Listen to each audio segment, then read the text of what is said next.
Pika e radhët të cilën e komunizu edhe të cilën e kom vërejt tek postimet e tuaja rilind është edhe kjo. Islamin e urrejnë sepse është feje pushtuesit turk.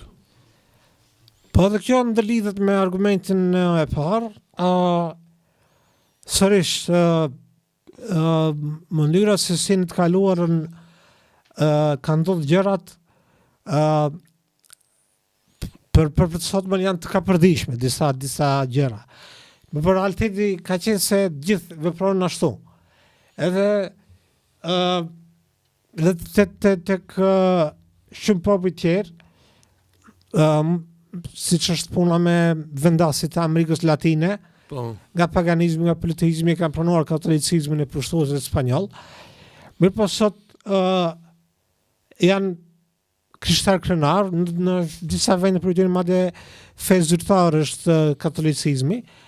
Edhe e pranojnë ashtu siç është. Nuk e akuzojnë Spanjën.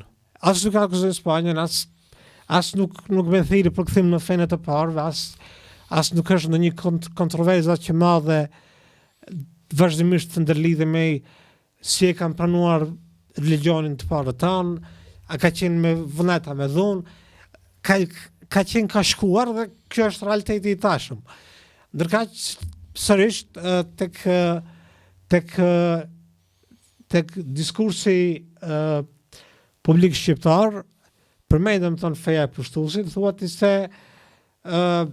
Bizanti ose Perandria Romake nuk kanë qenë pushtues të shqiptarëve. Realiteti është se ashtu bënin gjithë, edhe ashtu shpesh ka ndodhur populli nështruar ka marrë disa tipare nga pushtuesi për shirë dhe religionin. Dhe kështu ka qenë realiteti dhe ashtu si kanë rrjedhë gjërat, njerëzit nuk shkojnë kundër realitetit që ka ndodhur.